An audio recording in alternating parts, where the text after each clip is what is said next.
गांव के प्रधान ने कहा, हम सभी समस्याओं को खत्म करने के लिए प्रतिबद्ध।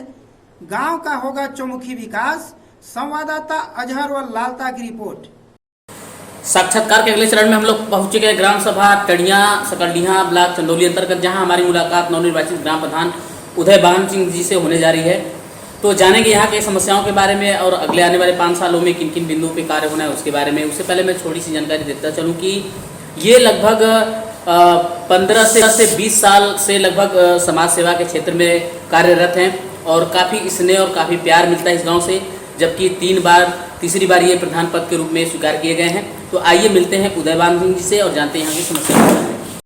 प्रधान जी नमस्कार, आपको हमारे D7 न्यूज़ चैनल की तरफ से बहुत बहुत बधाई हो कि आपकी गांव की जनता ने बहुत स्नेह प्यार से आपको अपना कीमती मत दे करके लगातार तीसरी बार प्रधान पद के रूप में स्वीकार की है और आपने काफ़ी समाज सेवा भी किया हुआ है। इस बात से साबित होता है कि तीसरी बार अगर प्रधान पद के रूप में इस गांव की जनता ने स्वीकार किया है तो काफ़ी क्षेत्र जो है आपका अच्छा रहा है। तो आप अपने गांव के लोगों के बारे में क्या कहना चाहेंगे? हम अपने गांव के लोगों के विषय में यही कहना चाहेंगे कि मेरे गांव की जनता हमको जो स्नेह प्यार दी है, मैं उनके लिए अच्छा से काम करें, सड़क रोड चलो और उनका पेंशन, विधवा पेंशन, वो साठा पेंशन, हाँ विकलांग पेंशन, सब चीज़ बनवाएं और बनवा भी रहे हैं। हमने तो अपना गांव में कम से कम 60-65 पेंशन बनवा दिए। हाँ, और राशन जो आता है गांव में ठीक ठाक बंटता है। थोड़ा मोड़ा त्रुटियाँ तो हर जगह होती है, मगर ठीक है ठाक रहता है, कोई दिक्कत नहीं होती है। हाँ, जैसा कि प्रधान जी हर ग्रामीण क्षेत्र में सबसे जटिल समस्या होता है जो सर्वप्रथम समस्याओं में आता है गलियां, सड़कें और खड़ंजा वगैरह को लेकर के। जैसे कि बारिश के मौसम में क्षतिग्रस्त हो जाने के कारण जो है रास्ते जो है पे जल जमा हो जाता है, काफ़ी पानी इकट्ठा हो जाता है, तो ग्रामीण क्षेत्र के लोगों को आने जाने में काफ़ी समस्याओं का सामना करना पड़ता है। जैसे नालियों का व्यवस्था न होने के कारण जो है जल निकासी का कारण जो है न होने के कारण व्यवस्था जो है तो पानी ओवरफ्लो करने लगता है नालियों से और वो भी रोड पे या सड़कों पे गलियों में बिखरने लगता है, जिससे लोगों को काफ़ी समस्याओं का सामना करना पड़ता है। अक्सर ऐसा देखने को मिलता है। जी, अधिक से अधिक नाली और सड़क का व्यवस्था हमने कर ली है। थोड़ा मोड़ा जो है उसको भी करवा लेंगे जी। ये 5 साल में हम अधिक से अधिक काम सोचे हैं, करवाएंगे जी, कर भी रहे हैं, करेंगे। जो PWD की रोड है वो समस्या बनी हुई है, वह सही से बन नहीं रही है। उसमें मतलब कहीं गड्ढा बन रहा है। PWD का जब रोड आती है बनने के लिए बनती है तो उस समय कहते हैं हमको इतने पैसा मिला है, हमको जैसे जहाँ जल जमाव होता है वहाँ हम लोग कहते हैं कि थोड़ा सा ऊंचा कर दीजिए और पानी आगे निकल जाए। वो लोग कहते हैं नहीं, इतना हमको मिल रहा है, बजट इसी अनुसार हमको चलना है। तो ये लोग तो मतलब PWD वाले अपने ये सब छोटी बातें बोलकर निकल जाते हैं। तो वही रोड हमको नुकसान कर रही है और समस्या जो थोड़ा मोड़ा है हम उसको तो लगे हैं कि मतलब 10 साल में काफ़ी किए और 5 साल जो हमको दिए हैं, हमारे जनता दी है हमारे गांव की, उसको वो अच्छा से करके और बढ़िया जल निकासी का व्यवस्था है। व्यवस्था हम कर वेस्टेज जो पानी होता है वो निकल जाता है पानी से। हाँ, ओके, पानी होने का हमारे वहाँ यहाँ उतना समस्या नहीं है। पानी का रास्ता हम नाली बनाकर अपने यहाँ नहर में निकाल देते हैं, नाला है, नाला में निकलवा देते हैं, निकल कर पानी चला जाता है। प्रधान जी ग्रामीण क्षेत्र में काफ़ी गरीब तबके के लोग पाए जाते हैं जिस गांव कभी बहुत सारे गांव में जो होता है कि लोगों के पास घर नहीं होता है, वो छत नहीं होता रहने के लिए, वो छोटा मोटा अपना झुग्गी झोपड़ी बना करके रहते हैं, जीवन यापन करते हैं, काफ़ी मजबूरियाँ होती हैं उनके साथ। तो आपके गांव में ऐसे कितने % लोग हैं जिनको घर अभी भी नहीं है? तो भारत सरकार द्वारा या मुख्यमंत्री द्वारा जो है आवास योजना आता है जो ग्राम प्रधान पद के थ्रू दिया जाता है वो सर्वे में, तो आपके गांव में ऐसे कितने % लोग हैं जिनको आवास की ज़रूरत है? आपके सर्वे में वो लोग हैं, उनको आप कब तक दिलवाएंगे उसके बारे में? हम तो लगे हैं कि जल्दी मिले। जैसे 20-25% हमारे गांव में हैं जो गरीब हैं, अपने से मतलब 1-2 कोठरी बनवा कर करकट उड़कट में रह रहे हैं। कहीं कच्चा मकान है, जैसे पक्का कच्चा मकान है, जल हुआ है, कभी गिर जाएगा तो उसमें दबकर मर भी जा सकते हैं। तो ऐसा जनता हमारे गांव में कम 20-25% है। तो लगभग हम लोग आवास लगाते हैं हमेशा। जैसे हमारे गांव में ज़्यादा से ज़्यादा मतलब अपना मतलब वो बढ़िया लोग हैं जो जिसको मतलब घर मकान अपना बनवा कर रहा है, गरीब है, इसलिए हमारे यहाँ कच्चा मकान कम दिखाई देता है। आवास को देते हैं हम लोग 20 टे 25 टे 30 टे देते हैं तो 5 टे 10 टे आता है, इसलिए हम लोग भी परेशान हैं कि अधिक आएगा तो हमको मिलेगा। जैसे हमारा 10 ही ठे होगा, 12 ठे हो गया, तो किसी गांव में 70 गया तो 70 5 पर 1 मिलता है, तो वहाँ पर अगर 7 मिला तो हमारे गांव में 1 मिला, नहीं कभी मिलता भी नहीं है। जैसे इस समय आया है आवास, तो हर गांव में 2-3 मिला, हमारे गांव में कम की वजह से 1 भी नहीं मिला। तो 9 आवास पड़ा हुआ है, अभी 9 को मिला नहीं है। देखिए अब मुख्यमंत्री जी का योजना है, प्रधानमंत्री जी का है, तो आगे 6 महीना मुख्यमंत्री जी का बचा हुआ है, इसमें क्या करते हैं। इसी में मिल जाएगा तो मिल जाएगा, नहीं तो फिर वह 5 साल घूमता रहेगा। ब्लॉक द्वारा हर ग्रामीण क्षेत्र में पौधे आते हैं ग्राम प्रधान पद के थ्रू लगवाने के लिए, ताकि गांव का वातावरण शुद्ध रहे, हरा भरा दिखे, लोगों को ऑक्सीजन मिल सके अच्छा। तो क्योंकि वृक्ष ही जीवन है। अभी आपने देखा कोरोना काल में काफ़ी डेथ हुई, हमारे हिंदुस्तान में काफ़ी लोग मरे, ऑक्सीजन की कमी बताई गई। तो आपके गांव में पौधे वगैरह आया, आपने लगवाया, क्योंकि सरकार तो पौधे देती है लेकिन उसको रोकथाम के लिए, उसको बचाव के लिए कुछ ऐसा व्यवस्था अलग से नहीं देती है, तो वो खुद को संभालना पड़ता है, खुद को देखना पड़ता है। तो आपने पौधे वगैरह लगवाए और जिसको आपने पौधे दिया तो उसको सजेस्ट किया कैसे बचाया जाए, कैसे नहीं बचाया जाए, क्योंकि गांव में काफ़ी आवारा जानवर भी होते हैं जो चर जाते हैं। 70% हमारे हिसाब से पौधे नष्ट ही हो जाते हैं, मात्र 30% पौधे बचाए जाते हैं। तो आपके गांव की क्या स्थिति, आपने सजेस्ट किया लोगों को? हमारे यहाँ पौधे लगाए गए हैं, पौधे अच्छे चल रहे हैं। पौधा हमारे यहाँ वैसे भी हर आदमी जागरूक है, पेड़ और हर घर में है, 2 4 10 15, कोई दिक्कत नहीं है। हाँ, वातावरण शुद्ध है हमारे यहाँ का। हाँ, कोई दिक्कत नहीं है इस पर, तो हमारा मतलब अच्छा पर चल रहा है। आपके गांव में प्रधान जी विधवा पेंशन, वृद्धा पेंशन, दिव्यांग पेंशन वगैरह, साटा पेंशन वगैरह सब आता है, लोगों को लाभ मिल पाता है? इसका नहीं मिल पाता? नहीं मिलता है, मतलब हम बनवा लिए हैं अच्छे से ढंग से। मतलब पहले तो ये था कि आप BPL सूची में नाम है तभी बनेगा, नहीं है तो नहीं बनेगा। बाद में आया कि नहीं, बिना BPL का बनेगा।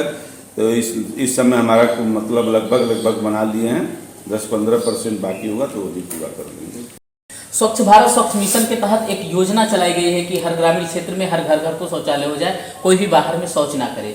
बाहर में शौच करने से काफ़ी गंदगियाँ होती है, लोग बीमार पड़ते हैं, आने जाने में लोगों को काफ़ी समस्याओं का सामना करना पड़ता है। आपके गांव में सभी लोगों के पास शौचालय हो गया, या आज भी कुछ लोग वंचित हैं शौचालय से, वो आज भी खुले में शौच कर रहे हैं या रोड पर शौच कर रहे हैं?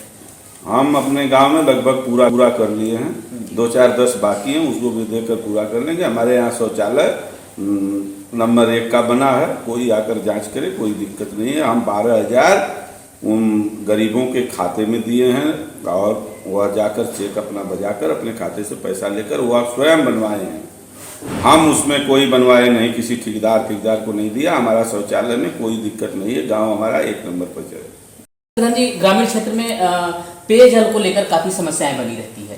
जैसे लोग हैंडपंप से पानी निकाल के पीते हैं या फिर कुएं का इस्तेमाल करते हैं, क्योंकि पानी का संसाधन न होने के कारण ऐसी मजबूरियां बनती है कि उसको हैंडपंप से निकाल करके ही पिए या कुएं से पिए। आपके गांव में ये टंकी वगैरह लगा, पानी सप्लाई पाइप लाइन वगैरह बिछा कि नहीं बिछा? अभी तक आज भी लोग सप्लाई वाला व्यवस्था नहीं हुआ है। जैसे हैंडपंप अपना निजी गड़वा पानी पी रहे हैं, समस्या बहुत ज़्यादा नहीं है पानी का, फिर भी थोड़ा मोड़ा है पानी। जैसे गरीब लोग हैं वो तो गड़वा नहीं पाते हैं, 30-35 फुट वाला पानी पी रहे हैं जी। तो टंकी लग जाएगी तो उससे तो हमारे गांव का हर गरीब भी पानी पी लेगा, अच्छा पानी पिएगा। जो गलत पानी पी रहा है, जो 30 फुट का पानी पी रहा है, वो पानी तो लगभग दोषी हो चुका है जी। बारिश के मौसम में जलस्तर बढ़ जाता है तो काफी बैक्टीरिया मिलने लगती है, तो इससे उसी से नुकसान है। बकिया पानी में से टंकी अपना निजी बनवा कर पानी का व्यवस्था किए हुए हैं। प्रधान जी, प्राथमिक स्वास्थ्य केंद्र, विद्यालय और आंगनबाड़ी, पंचायत भवन वगैरह है कि नहीं है, और हैं तो सुचारू रूप से चलते हैं नहीं चलते हैं, उसके बारे में बताइएगा आप थोड़ा सा। अभी तो खैर कोरोना काल में स्कूल तो बंद चल रहा है, अभी तो वो परमिशन नहीं मिला है कि वो बच्चों को जो है अलाउ किया जाए पढ़ने के लिए। तो आपके गांव की क्या स्थिति, इसके बारे में क्या कहना? हमारे गांव में आंगनबाड़ी केंद्र बना है, नया बना है, वो भी सही है। स्कूल भी अच्छा ढंग से चलता है, स्कूल में कोई दिक्कत नहीं है। पंचायत भवन पुराना है, उसको इस समय रिपेयरिंग कराने के लिए सरकार का योजना चल रही है कि रिपेयरिंग करवा कर जो इस समय एक सहायक पंचायत बना रहे हैं काम करने के लिए, इसीलिए टाइल्स वाइस लगवा रहे हैं, वो भी हम लोग बनवा के सही कर लेंगे, कोई दिक्कत नहीं है। हमारे यहाँ स्कूल और पंचायत भवन, स्वास्थ्य वाला है ही नहीं, आंगनबाड़ी है, आंगनबाड़ी ठीक ठाक से। तो प्राथमिक स्वास्थ्य केंद्र आपके गांव में नहीं है, तो यहाँ के लोग बीमार पड़ते हैं तो कहाँ जाते हैं ट्रीटमेंट के लिए? न्याय पंचायत जीवनपुर पड़ती है, वहाँ जाते हैं। कम से कम यहाँ से 5-6 किलोमीटर दूर है जी। तो इसलिए बन जाए हमारे यहाँ तो अच्छा होगा। हाँ, हमारे यहाँ ज़मीन भी है, उसको मैंने ज़मीनी चकबंदी से छुड़वा लिए हैं। ज़मीन उपलब्ध है, 4-20 सा मिलेगा तो बनवा देंगे। सरकार की योजना है, सरकार मुख्यमंत्री जी बैठे हैं और बहुत बातें करते हैं, काम तो उनका अच्छा नहीं दिखाई दे रहा है। रोड जर्जर पड़ी है, आप लोग खुद आ रहे हैं, देखे हैं कि चंदौली से लेकर चनिया से लेकर मुगलसरा, हाँ, चकिया से लेकर नवगढ़ तक, यही मेरे जिला में क्षेत्र है, सारा रोडें खराब हुई हैं। ये कहते हैं हमने इतना कर दिए, फीता काटते काटते उनका चंदूल झड़ चुका है। गरीबी रेखा से नीचे जीवन यापन करने वाले व्यक्ति हर ग्रामीण क्षेत्र में अधिकतर पाए जाते हैं, जिनको भारत सरकार द्वारा अभी कोरोना काल में फ्री ऑफ कास्ट खाद्य सामग्री दी जा रही है और वैसे भी कम दर में जो है दिया जाता है ताकि लोगों को उसका लाभ मिल सके। तो उसके लिए राशन कार्ड की ज़रूरत होती है। आपके गांव में सभी लोगों के पास राशन कार्ड हो गया है या आज भी कुछ लोग राशन कार्ड से वंचित है जो इसका लाभ नहीं ले पा रहे हैं? तो आप उसके बारे में, कुछ तो ऐसी भी समस्या होती है कि कार्ड होता है तो एक घर में अगर 5 सदस्य हैं तो उनका 2 ही यूनिट है, 3 ही यूनिट है, बाकी का कटा हुआ होता है। तो ऐसी भी समस्या देखने को मिलती है। तो आपके गाँव का क्या स्थिति है? ऐसी समस्या गांव में है। जैसे जो गरीब है, वास्तव में गरीब है, उसका बने ही नहीं है, वो तो बुर्बक है, बना नहीं पाता है, वो जा नहीं पाता है। तो प्रधान से इसको धीरे धीरे लुप्त होता हुआ नजर आ रहा है। प्रधान का कोई पावर नहीं रह गया है कि आपका मतलब पावर, जैसे प्रधान जानेगा कि नहीं हमारे गरीब व्यक्ति गांव में कौन है। इसमें सेक्रेटरी और लेखपाल लगा जाते हैं। लेखपाल सेक्रेटरी 1000-2000 लेकर उनको मतलब स्टॉक रजिस्टर पर दस्तखत कर देते हैं और वो दस्तखत हो जाता है, उनका काम हो जाता है। अब प्रधान को कुछ पता नहीं चला। तो ये लोगों से हटाकर प्रधान लोगों को दिया जाए पावर की, मतलब कम से कम हमारे गरीब को मिल जाए। जो वो बढ़िया लोग हैं वो भी पा रहे हैं 89% और 89% गरीबी रेखा में, जो मतलब वही वाला है अंत्योदय तो हो गया ना, लाल कार्ड। वो आजकल पाक गृहस्थी है जो कार्ड आया है, वो 79% हो गया। 79% में लगभग जो सही आदमी है, जिसके पास खेत होता है 2-4 बीघा 5 बीघा, वो भी पा रहा है।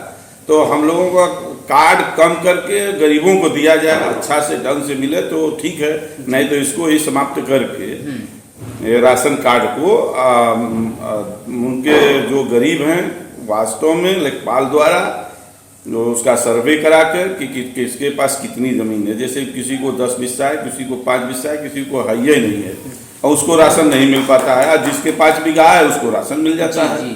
हाँ, हम लोगों की तरह आते हैं, हम लोग कहेंगे तो वहाँ सप्लाई इंस्पेक्टर तक जाइए, तो कहीं यहाँ जाइए, वहाँ जाइए, हो ही नहीं पाता है। तो ये गरीब आदमी कह नहीं पाता है। 1-2 आएंगे हमारे तरफ कहने, तो हम भाई कुछ कह नहीं पाएंगे अरे इनसे कोटेदार से कि जब से 10-20 आएंगे हमारे तरफ शिकायत करेंगे तब तो हम कुछ कहेंगे। तो इसलिए मतलब सही से लेखपाल से सर्वे करवा कर जो गरीब है उसका ही राशन कार्ड बने और सही चीज़ मिले। अब यह नहीं कि मतलब वो हम अपना बाबा बटोरे। मुख्यमंत्री जी लखनऊ में बैठकर अपना बाबा ही बटोर रहे हैं कि मैंने तो इतना दे दिए, 5 किलो फ्री दे दिए, 10 किलो फ्री दिए। तो इसे फ्री से कुछ होने वाला नहीं है जी। 5 किलो से एक आदमी 30 दिन होता है, तो 30 दिन में बताइए कि एक 5 किलो में कै ग्राम वो खाएगा?